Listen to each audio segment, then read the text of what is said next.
Bon, d'évolution 3. Donc déjà, alors petit contexte, hein, si jamais vous n'avez pas vu les émissions depuis un petit moment, il y a des articles qui s'appellent d'évolution et on est en train dans plusieurs parties d'essayer de résumer un résumé de d'évolution parce qu'il y a beaucoup d'informations. Cette information est à la fois complexe et très intéressante, donc on essaie de vous faire un petit digéré.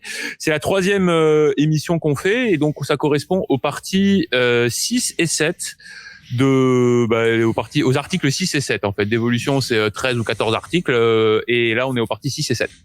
Donc voilà, donc on commence, tout le monde est prêt, vous êtes chaud les gars? Yeah. OK. Donc tout en haut là, vous avez le PDF que Léo est en train d'afficher à l'écran là, vous avez cliqué ici là, hop. Vous avez le PDF qui est mon outil, mon support dont je me sers pour vous faire cette présentation. Rudy, avant que tu commences le live, j'aimerais faire quelque chose. Ouais. Je trouve que c'est pas super cool pour les gens qui nous regardent quand même. Spécial dédicace à ce merveilleux mail que j'ai reçu. Ok, donc c'est parti. Donc la 8e partie. Donc là, l'article. Là, on va causer de deux choses. On va parler de Antifa et du 6 janvier. Ça c'est la première partie. Et la deuxième partie de l'exposé, c'est sur l'ingérence étrangère. Donc Antifa 6 janvier, on en a déjà pas mal parlé avant cet exposé-là. On va vous donner les références un peu plus tard dans la démonstration. Et voilà, donc en fait, le contexte de ce qui s'est passé le 6 janvier. Le Covid, vous le savez, a servi de prétexte pour mettre en place des outils de fraude, mais malheureusement, c'était pas suffisant. Trump était encore beaucoup trop populaire pour perdre l'élection. Alors, il y a un outil qui a été mis en place par le Deep State, et cet outil, c'est le racisme. Ça a été utilisé notamment pour monter un dossier comme quoi Trump n'est pas quelqu'un de crédible, c'est quelqu'un de fondamentalement méchant et raciste. Et donc Antifa, avec l'aide de l'appareil politique et le soutien unanime des médias mainstream, a créé une véritable guerre raciale aux États-Unis dans le but d'assimiler Trump et ses soutiens à des suprémacistes blancs. Donc ça, voilà, vous le savez, tout ça c'est un petit peu le contexte général de la situation. On peut passer à la suite. Et voilà, qu'est-ce qu'Antifa? Donc, je vous ai mis un certain nombre de citations de différents livres qui sont intéressants. Celui-là, c'est un livre de Andy Ngo, qui est reconnu comme étant le journaliste spécialiste d'Antifa. Après, un peu plus loin, on va parler de Mark Bray, qui lui aussi est un journaliste qui parle d'Antifa. Je crois qu'il est journaliste historien. Mais alors lui, pour le coup, il s'approprie complètement les thèses Antifa, tandis que Andy Ngo se contente de les décrire et de donner une opinion extérieure. Donc dans ce livre-là, Unmasked de Andy Ngo, il nous définit Antifa de la manière suivante. C'est selon lui une idéologie et un mouvement de politique radicale pan-gauchiste, donc qui regroupe différentes mouvances de politique gauchiste, de politique de gauche, dont les adhérents sont principalement des communistes anarchistes militants ou des anarchistes collectivistes. Ce qui unit ce groupe de gauchistes est son opposition au soi-disant fascisme, même si, et c'est important, ce qui est défini comme fascisme est laissé grand ouvert. C'est-à-dire qu'on n'a pas une définition précise du fascisme, mais ainsi tu peux mettre un peu tout ce que tu veux dans le fascisme. Notamment des trucs qui sont complètement ridicules. Les antifas, en Europe, considèrent que si tu es opposé à la construction de l'Union européenne, qui est vraiment, on va dire, une construction politique avec une collusion entre le secteur privé et le secteur public qu'on a vu se développer au fil des années et qui va complètement à l'opposé des droits de l'homme. On pourrait faire 3 lives rien que pour parler de la construction européenne. Bon, si vous êtes opposé à la construction européenne, vous êtes selon eux un fasciste et ils se dispensent complètement de donner des arguments. L'Union européenne, c'est contre le fascisme, t'es contre l'Union européenne, donc t'es un fasciste. 1, 2, 3, c'est plié. Faut pas essayer de raisonner avec ces gens-là.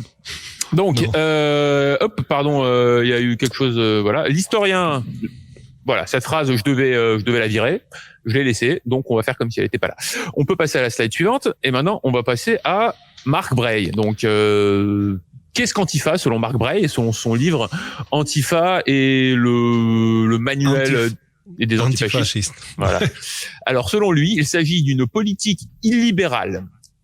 Le mot est prononcé illibéral, de révolution sociale appliquée à la lutte contre l'extrême droite et pas seulement contre les fascistes littéraux. Donc voilà, même problème, c'est-à-dire on définit l'extrême droite et dans l'extrême droite vous mettez ce que vous voulez. Selon ces mêmes personnes-là, Léo ici présent et un type que moi j'aime bien, vous le savez, François Asselineau, sont tous les deux des fascistes. Selon ces types-là, parce que voilà, si vous n'êtes pas d'accord avec nous, vous êtes un fasciste. Donc selon cette définition un peu.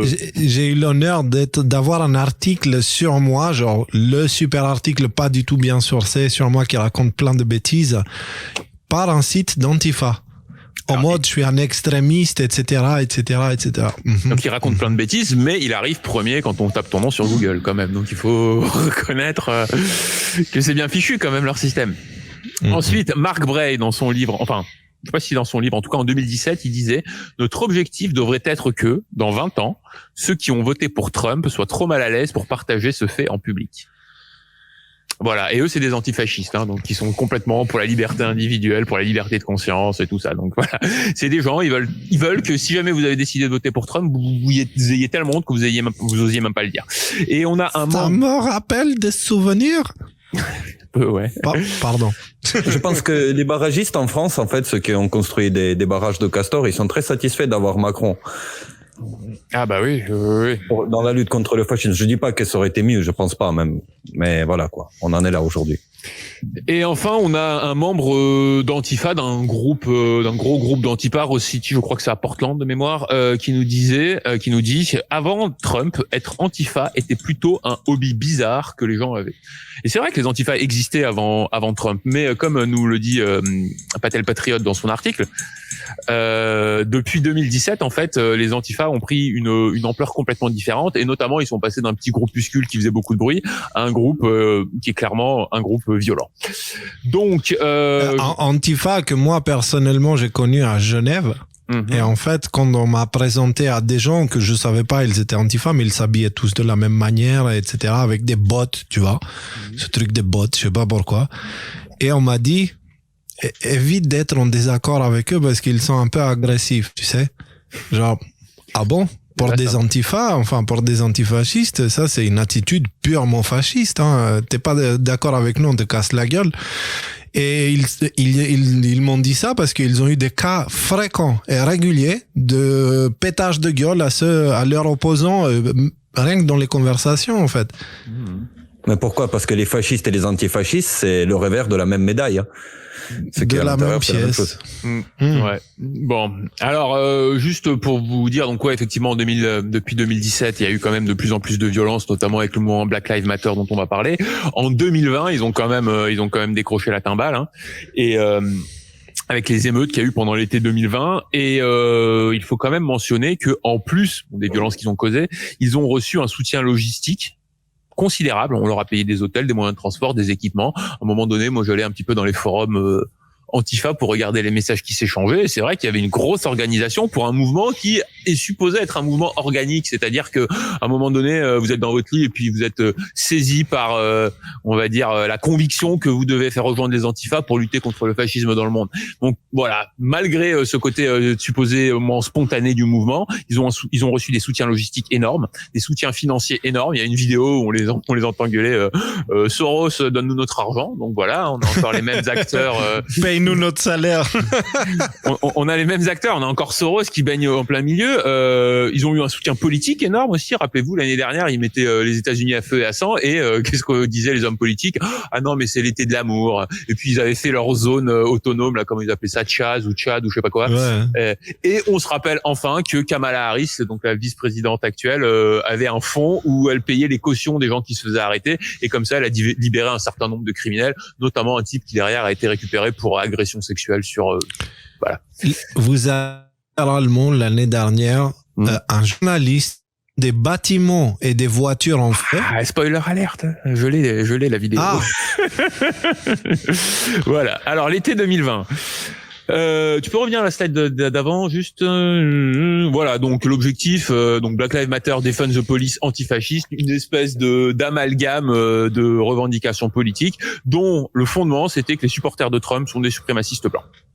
On continue.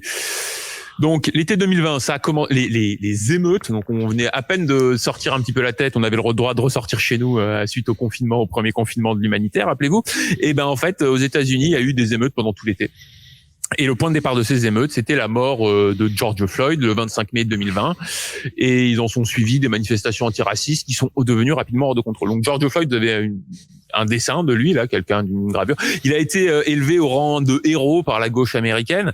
Et puis bon, tout en ne souhaitant la mort de personne, ce monsieur-là, bah voilà, il méritait pas de mourir comme ça. Mais je veux dire, on peut pas dire que c'est un héros dans le sens où il avait un casier judiciaire long comme le bras, il était complètement shooté au fentanyl.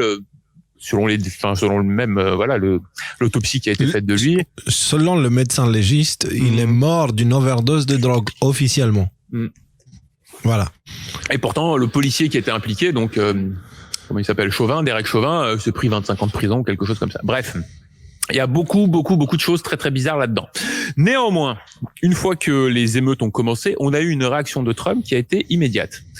Qu'est-ce qu'il a fait ? Il a fait des autorisations spéciales d'investigation sur les manifestants. Il n'est pas supposé pouvoir lancer des enquêtes sur des manifestants qui n'ont rien fait. Bon bah là, il s'est autorisé de pouvoir le faire. Il y a eu des survols réguliers de la capitale par différents avions d'espionnage, un déploiement à la demande de la garde nationale. Alors là, on se souvient, c'était Trump. Il a dit écoutez, la garde nationale, elle est là. Si vous en avez besoin pour mettre de l'ordre dans vos villes et dans vos communautés, vous avez juste à demander. Le gouvernement fédéral enverra la garde nationale. Et un certain nombre de personnes ont demandé, et la garde nationale est arrivée à régler les situations en quelques heures, et un certain nombre d'autres maires n'ont rien demandé, ils ont continué à avoir leur ville complètement saccagée pendant tout ce temps-là. Il y a eu la désignation d'Antifa comme un mouvement terroriste. Ça, c'est en gras parce que ça va avoir lieu, ça a une importance dans le contexte global. Donc ça a été désigné, c'est pas... De ce que je comprends, de ma compréhension, ça n'a pas été fait de manière officiellement publique, mais à un moment donné, Trump avait tweeté quelque chose du genre Antifa va bientôt être reconnu comme un mouvement de terrorisme. On va y revenir un peu plus tard. Et aussi l'instauration de contre-mesures importantes, la loi sur la protection des monuments et des statues, groupe de travail sur les groupes extrémistes, etc., etc. Donc qu'est-ce qu'il faut, donc voilà. Alors par rapport à ça, notamment les lois sur la protection des monuments et tout ça, vous vous rappelez dans le premier épisode de Dévolution qu'on avait fait, je vous ai donné cette métaphore là d'un PDG qui a une compagnie et il sait qu'il a un concurrent de cette compagnie qui veut tricher à l'élection pour déterminer qui sera le prochain PDG. Et dans ces cas-là, qu'est-ce qu'il va faire pour exposer la fraude ? Il va aller voir les 10 responsables des 10 branches de son entreprise et il va dire attention, il y a machin qui essaie de tricher, moi je vais le laisser tricher, on va lui donner l'impression que c'est lui le boss pendant un petit moment, et pendant ce temps-là, vous avez une seule mission, mais très cher subordonné, vous devez empêcher qu'ils mettent l'entreprise à genoux, enfin, en gros qu'ils mettent l'entreprise à terre. Et quand je vois des choses du genre loi sur la protection des monuments et des statues et des choses comme ça, j'ai l'impression, je vois un parallèle, que si la dévolution est effectivement activée, comme c'est le postulat qu'on fait là dans cet exposé, il y a un certain nombre de ces lois qui sont des lois pour empêcher justement Biden et tous ses soutiens de faire n'importe quoi, de détruire toutes les statues et finalement de détruire toute la culture américaine. Bon, et donc on peut se dire aussi qu'au vu de la rapidité et de l'ampleur de la réaction, il est probable que Trump ait anticipé ces émeutes et en ait profité pour infiltrer et cartographier toute l'organisation. Ce que Q nous mentionne dans au moins 2 drops, donc le drop 14 et 28, je vous ai pas mis là histoire qu'on aille un peu plus vite, mais en gros il explique que la cartographie du mouvement Antifa, qu'est-ce qu'on veut dire par cartographie ? C'est-à-dire en gros établir l'organigramme, qui sont les chefs, qui sont les exécutants, qui sont les opérateurs de niveau intermédiaire, d'où viennent les financements, où se trouvent les succursales, ouais. Voilà, où sont planqués les gens, où sont les gens qui ont pas l'étiquette Antifa mais qui aident Antifa. Bref, toutes ces choses-là. Donc Q nous a dit que c'était en train d'être cartographié, et il est possible qu'une des choses qu'on ait à retirer de tout ça, c'est que à quoi ça a servi toutes ces affaires, c'est justement à finir à établir cette cartographie. On va y revenir un peu plus tard. Donc si on peut passer à la slide précédente, à la slide suivante s'il te plaît. Des émeutes pacifiques. Tu vois que je te l'ai mis. Là, les amis, littéralement, il y a écrit et en feu, mais majoritairement des manifestations pacifiques après le truc de la police, la fusillade de la police. Donc là, ils vous disent que ce qu'il y a derrière lui, c'est pacifique. Ça en a l'air. C'est tellement juste voilà, juste pour remarquer l'absurdité et la bêtise de ces gens-là, quoi. Alors vous avez cette vidéo, je crois que c'est le 2e lien, et le premier lien sur Rumble, c'est une espèce de petite compilation où on voit à quel point ce sont des gens pacifiques. On n'est peut-être pas obligé de les regarder, c'est... Christine, Laura, what you're seeing behind me is one of multiple locations that have been burning in Kenosha, Wisconsin over the course of the night. A second night since...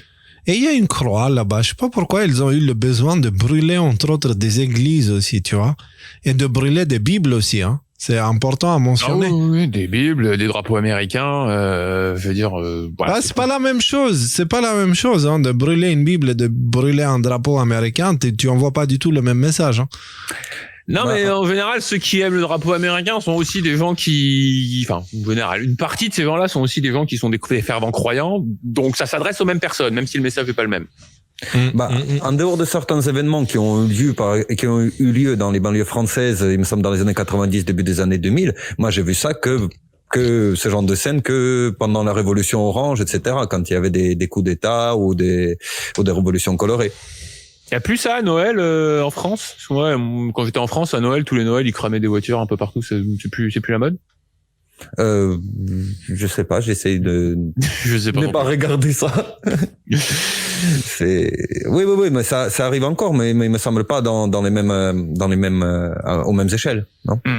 Au premier de l'an, oui, nous dit Simon, merci. Mais en tout cas, ce que tu dis quelque chose de très pertinent, parce que finalement, ce qu'il faut tirer un petit peu de tout ça, c'est que la dévolution, c'est la contre-mesure qui a été la grosse contre-mesure qui a été mise en place par l'administration Trump pour lutter contre la tentative de révolution colorée qui ont été faites. Et effectivement, Antifa est une de ces parties de ces révolutions colorées qui ont été faites. On passe à la suite. Donc, toutes ces mesures mises en place, ainsi que les déclarations faites par Trump et Bill Barr, qui était le chef du département de justice à l'époque, semble indiquer que l'administration Trump a décidé de considérer la menace Antifa comme une menace terroriste internationale, qui tomberait alors sous la juridiction, il y a une coquille, du Centre national du contre-terrorisme. Et qui c'est que Trump a mis à la tête du Centre national du contre-terrorisme? C'est qui ce monsieur? Allez, vous le savez, si vous avez vu les autres vidéos, c'est Chris Miller, encore lui. Chris Miller qui est aussi, vous l'avez vu, il a plein de postes différents et pour la mise en place de la dévolution. Et il est aussi à la tête de ce mouvement, de ce département qui lutte contre le terrorisme international. Donc là, la distinction est importante. Pourquoi terrorisme international? Parce que si jamais c'était juste du terrorisme domestique, ça tomberait pas sous la juridiction du CNCT, ça tomberait sous la juridiction du Department of Homeland Security. Et du coup, c'est pas les mêmes pouvoirs, c'est pas les mêmes procédures, c'est pas les mêmes dispositions qui sont prises. Donc, en tout cas, c'est l'hypothèse de Patriote. Il y a eu ils se sont servis de ces émeutes de l'été 2020 pour arriver à faire tomber Antifa sous le coup du terrorisme international. Et certainement, à terme, un des objectifs, c'est de démanteler complètement cette structure. Donc, on peut passer au slide suivant, s'il te plaît. Voilà. Alors, pour creuser plus loin, j'aimais bien cette vidéo. Que pour creuser plus loin, alors ce sont 4 articles qui sont en anglais, mais ce sont 4 articles qui sont les questions, foire aux questions sur les Antifa. Et voilà, vous pouvez aller regarder un petit peu ce qui se passe là-dedans. Avec des traducteurs en ligne, vous pouvez, même si c'est en anglais, vous pouvez utiliser un traducteur en ligne, ça fonctionne. C'est quoi sur l'image? C'est les nazis? Donc, alors attendez juste, je me suis rendu compte qu'il y a un petit bout de note que j'ai oublié de vous lire. Donc le centre de terrorisme, le groupement de terrorisme, NCTC en anglais, dépend du service de renseignement national qui répond directement au président. Et en cas de terrorisme, la loi donne au président la latitude de prendre les mesures qu'il juge nécessaires, comme l'intervention de l'armée. Sans surprise, Trump a placé Chris Miller, voilà, face à Antifa. Tous les acteurs semblent être en position et prêts à agir pour mettre frein à ce groupuscule qui fait office de bras armés intérieurs du Deep State. Et là, pour le coup, je pense que c'est assez important. Est-ce que Léo, tu veux bien afficher Q Alert ou les drops de Q, s'il te plaît? Lequel? 4692.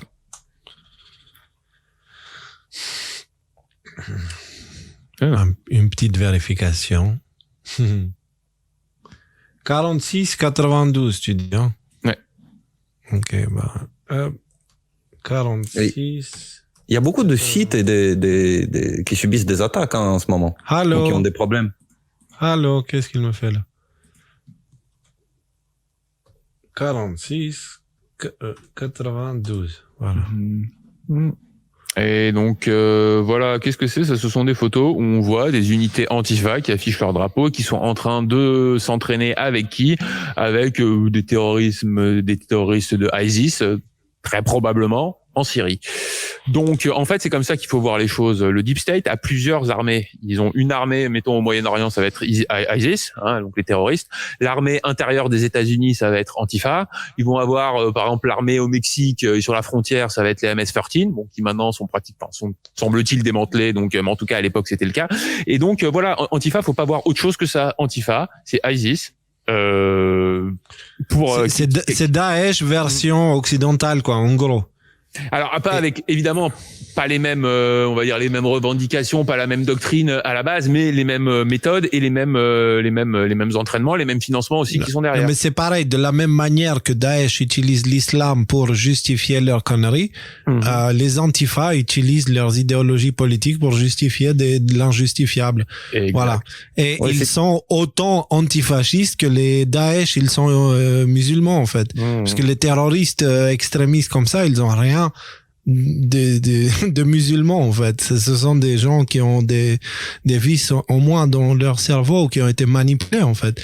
Ça a rien à voir. Ce n'est pas ce qui t'enseigne l'islam à la base. Bref, je dis ça, je dis rien. C'est mon ressenti personnel. Ouais. En fait, c'est une armée politico-idéologique et pour les autres, ils ont aussi accès à des compagnies comme Blackwater, des compagnies de mercenariat privées. Et en plus, je veux dire, il y a un côté idéologique, puis il y a aussi un côté mercenaire, dans le sens où ils sont payés, ces opératifs là, notamment par Monsieur Soros. Donc, moi j'ai de sources sûres et internes. La manière que les terroristes sont rapprochés et aussi certains antifas qui prennent des rôles importants, ils reçoivent des salaires entre 3 000 et 3 500 euros par mois.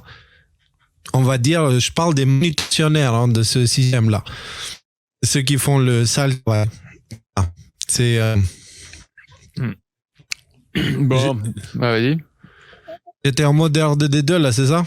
Un peu, ouais, mais on a compris qu'ils touchaient 3500 euros pour en étant des opérateurs pas très très élevés dans la hiérarchie. On revient sur la présentation, s'il vous plaît.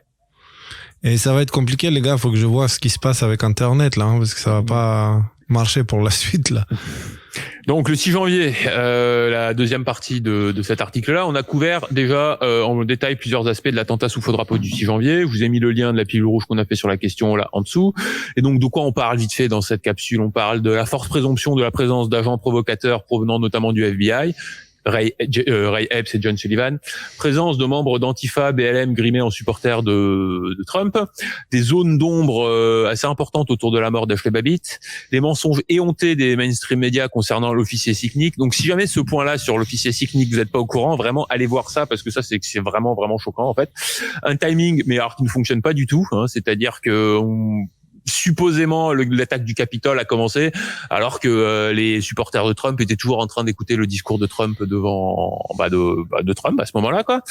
Un témoignage explosif du chef de la police du Capitole qui explique qu'en fait l'évacuation du Capitole n'était pas liée aux manifestants mais aux engins explosifs qu'on avait retrouvés la veille autour du Parti démocrate, enfin des comment on appelle ça, des bâtiments du Parti démocrate et du Parti républicain, et il y en a encore, et il y en a encore, et il y en a encore. Donc cette pilule rouge, allez la voir, elle est vraiment bien. Tous ces aspects-là, on va pas les couvrir, parce qu'on les a déjà couverts dans cette vidéo, et on va juste voir un petit peu la suite. On peut passer à la slide suivante. Juste pour vous dire, gardez ça en tête, parce que tout à l'heure, on va reparler de ça suite à la fabrique de mensonges de France TV, qui porte bien leur nom, qui ont fabriqué des mensonges encore par rapport au 6 janvier, et qui continuent à propager des mensonges prouvés officiellement par les institutions étatiques de droit aux États-Unis. France TV continue à propager des mensonges sur le 6 janvier en fait, et des manipulations de très bas niveau au niveau des discours de Trump, au niveau de ce qui s'est passé, etc.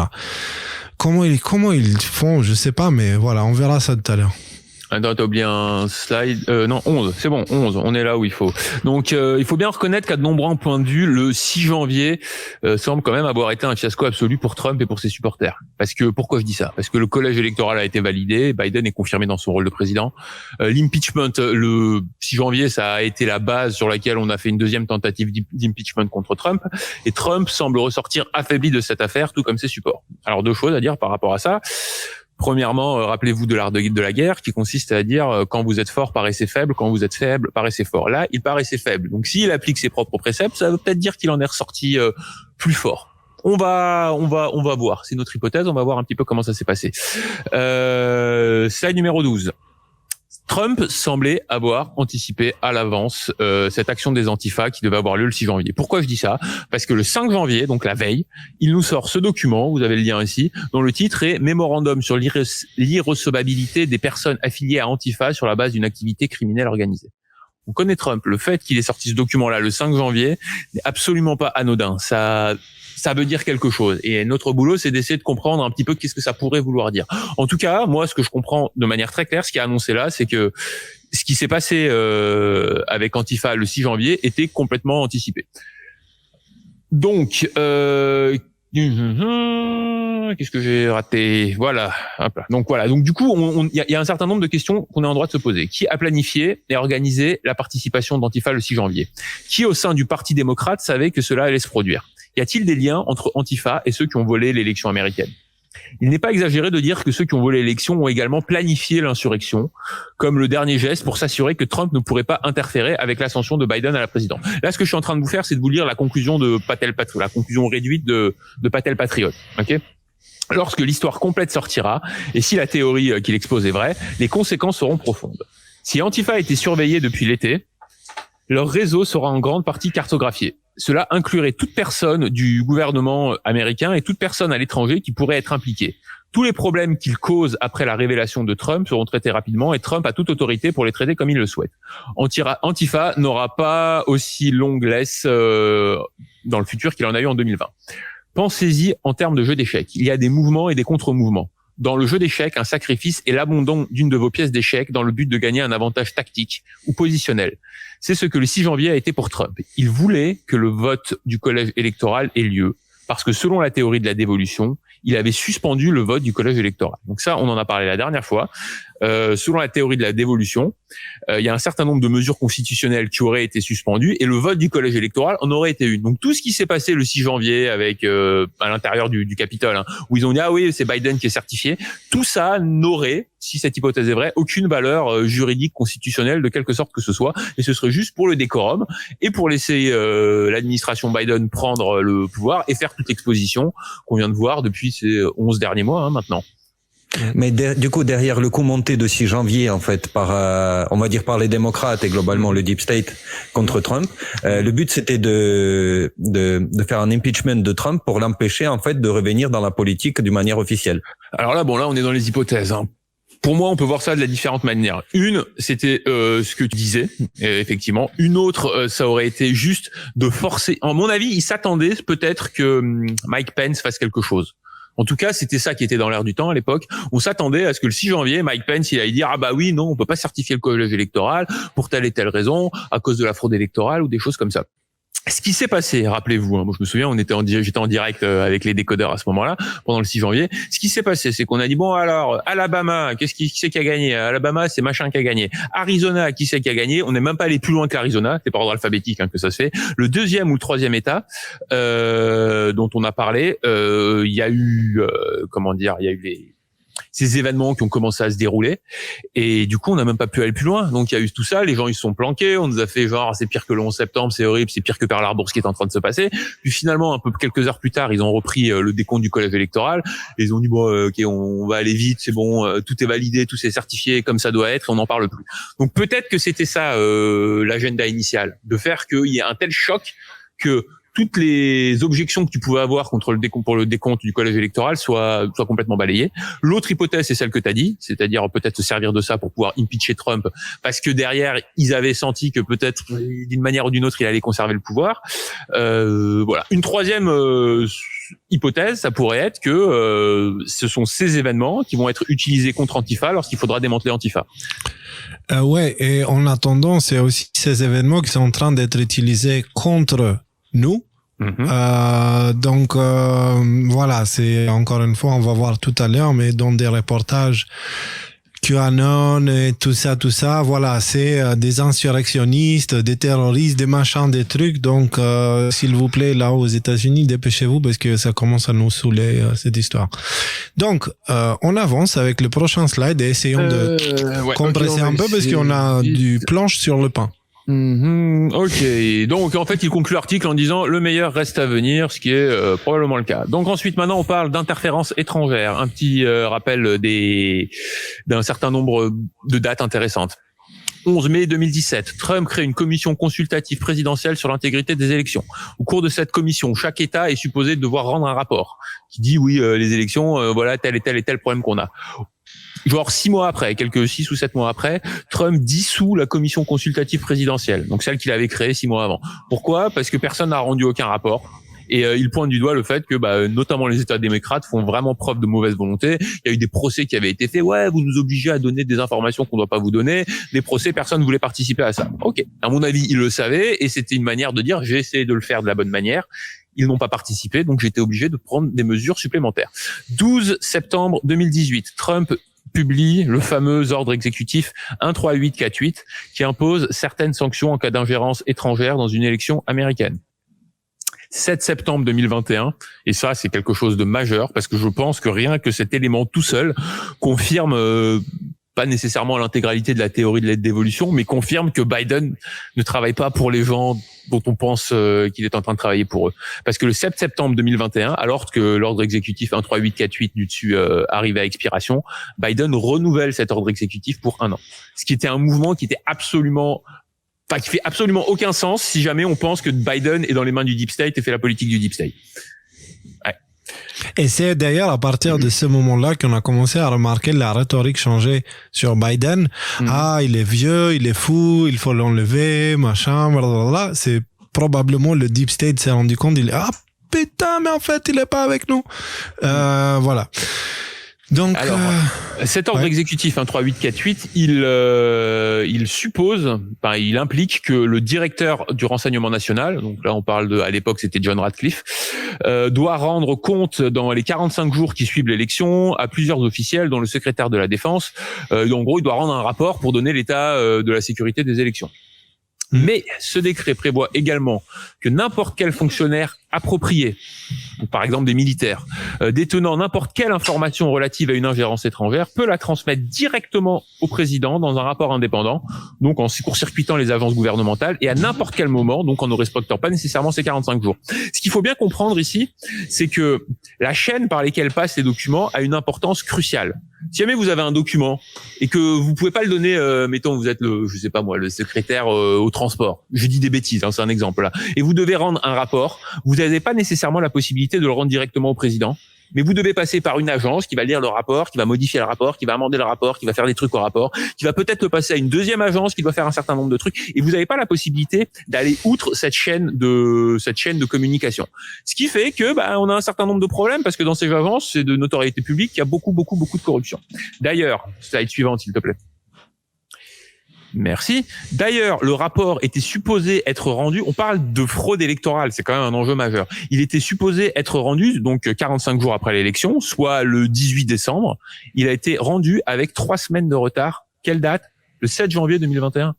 C'est-à-dire qu'ils ont attendu après la certification du collège électoral pour dire, alors on a vu un rapport, voilà un peu ce qu'on a trouvé. Et qu'est-ce qu'ils disent dans ce rapport ? Ils disent que, qu'il serait difficile pour un acteur étranger de manipuler les processus électoraux sans être détecté, que contrairement à 2016, aucune action cybernétique russe n'a été détectée pour accéder aux infrastructures électorales, que la Chine n'a pas déployé d'efforts d'ingérence ou d'influence. Donc en gros, circuler, il y a rien à voir, la plus belle élection du monde, il y a aucun souci. Donc ça a été fait juste après la certification du collège électoral. Le même jour, slide suivante Léo s'il te plaît.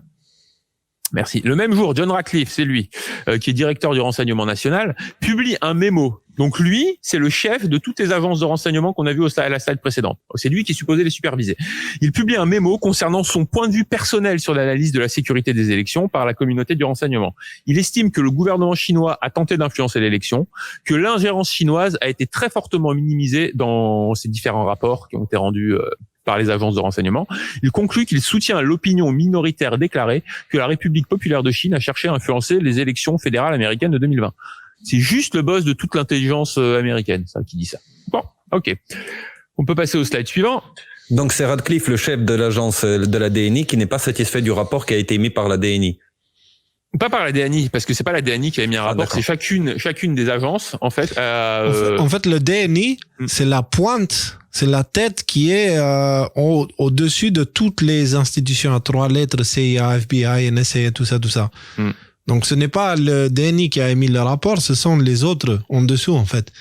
D'accord. Et lui, il a dit non les gars, là c'est pas assez. Juste avant, il semblerait que si vous tapez antifa.com, vous arrivez directement à la Maison Blanche. Les amis, ne tombez pas dans ce genre de piège à 2 balles. C'est quelqu'un qui a réservé le nom de domaine et qui redirige vers la Maison Blanche. Mais ça, n'importe qui peut le faire. Du moment où le nom de domaine est libre, n'importe qui peut le réserver et le rediriger vers où il veut. Ça ne prouve à rien du tout. Donc, on a deux offres beaucoup plus importantes pour passer par là, quoi. Alors, sur l'ingérence électronique, le 15 mai 2019. Donc voilà, maintenant on parle de la partie plus électronique et donc notamment avec les machines de vote de Mignon et compagnie. Donc le 15 novembre 2019. Trump publie un ordre exécutif 13873 sur la sécurisation de la chaîne d'approvisionnement des technologies de l'information et des communications et des services. Donc là, vous avez le lien. Là, je vous l'ai mis en version abrégée, le lien, comme ça, il prenait pas toute la slide. Comme ça, vous pouvez lire le document. Ce décret stipule notamment que les États-Unis ne doivent pas utiliser de technologies d'information et de communication fabriquées pouvant être considérées comme contrôlées par un adversaire étranger. Alors, est-ce que j'ai autre chose On est où ? Excusez-moi. Voilà, oui, donc c'est ça. Donc on vous a mis un article qu'on avait fait traduire sur le décodeur qui était hyper intéressant, mais qui est pas hors sujet, mais qui parle de ça beaucoup dans le détail et qui explique comment les fabricants de composants électroniques en Chine, ils avaient mis un tout petit composant ridicule qu'on avait l'impression que c'était genre une petite soudure sur une carte électronique, et qu'en fait ce petit composant était un composant qui permettait de pirater notamment les serveurs de Amazon en l'occurrence ou de Yahoo, je sais plus exactement, je l'ai lu il y a longtemps cet article. Il est long, il est bien, on l'a fait traduire, donc n'hésitez pas à le consulter. On peut revenir à la présentation. Alors dis-moi Rudy, t'as moyen genre de te mettre un peu plus central au niveau de la caméra parce que je sais pas, j'ai bougé, j'ai drifté, c'est la dérive des continents. T'es en train de couler. Okay, excusez-moi, je sais pas qu'est-ce qui s'est passé. Hop là, voilà. Donc, hop là, on se tient droit, le dos droit, tout va bien. Donc, pourquoi c'est important ces histoires d'ingérence électronique ? On peut passer à la slide suivante, 17, comme par hasard. Oh, je rigole. Donc voilà, concernant les infrastructures électorales. Donc là, l'ordre exécutif, il parle de toutes les infrastructures qui sont les infrastructures critiques. Et dans ces infrastructures critiques, il y a notamment les infrastructures électorales. Donc c'est le ISCC dont on a déjà parlé la semaine dernière, qui comprend notamment les compagnies Smartmatic et Dominion, qui a la charge de sécuriser ces matériels informatiques. Or, on apprend dans un article publié en décembre 2019 qui révèle qu'on a trouvé dans une machine à voter américaine 20% de composants matériels fabriqués par des fournisseurs chinois et 59% provenant de sociétés implantées à la fois en Chine et en Russie. C'est-à-dire que l'ordre exécutif n'est absolument pas respecté. Or, qui c'est qui a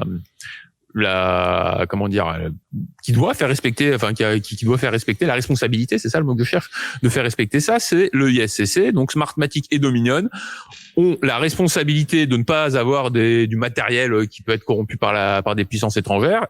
C'est eux qui ont la responsabilité de s'en assurer, et pourtant dans leur propre machine il y a ça, ce qui pose quand même un léger problème. Donc on se rend compte que voilà, ces sociétés sont très très problématiques. Et on peut passer enfin au slide suivant. Le 5 janvier 2021, donc toujours le même jour qu'il y a eu un ordre exécutif sur les Antifa qui a été émis. Donc il s'est passé beaucoup de choses ce jour-là. L'ordre exécutif 13971 sur la menace que représentent les applications et autres logiciels développés ou contrôlés par des entreprises chinoises. Ce décret prévoit notamment, Léo, ça va te plaire, l'interdiction de toute transaction par toute personne soumise à la juridiction des États-Unis avec des personnes qui développent ou contrôlent les applications logicielles connectées chinoises sensibles, à partir de 45 jours après la publication du décret. Alors là, j'en avais encore un petit peu que je voulais vous rajouter là-dessus. Voilà, donc en fait, le sens de ces deux actions du 5 janvier n'est... Alors non, attends, il m'en manque un peu, excusez-moi. Voilà, donc oui, donc dans ces sociétés qui sont mentionnées, ces sociétés chinoises, on parle notamment de Tencent QQ, filiale de la société Tencent, qui est un géant de l'industrie chinoise. Cette entreprise détient, donc Tencent QQ, détient des brevets aux États-Unis dans la section dispositifs de vote ou d'élection. Ce qui est un problème en soi. Ils ont des brevets sur les machines de vote qui sont utilisées aux États-Unis. Des brevets chinois. Bon, bref. Donc en fait, le sens de ces actions qui se sont passées le 5 janvier n'est pour l'instant pas très clair. Mais vu la date, ce n'est pas neutre.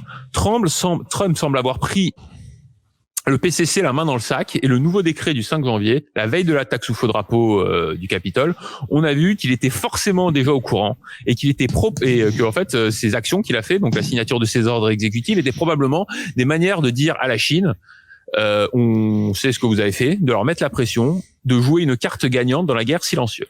Par ailleurs, Patel Patriote n'en parle pas, mais l'interdiction des transactions citées plus haut pourrait avoir un effet sur les élections à venir. notamment les élections de mi-mandat, et placer de fait certaines personnes ayant des liens commerciaux ou de compromission avec la Chine dans l'illégalité. Donc ça va être intéressant de voir qu'est-ce qui va se passer de ce point de vue-là pendant les élections.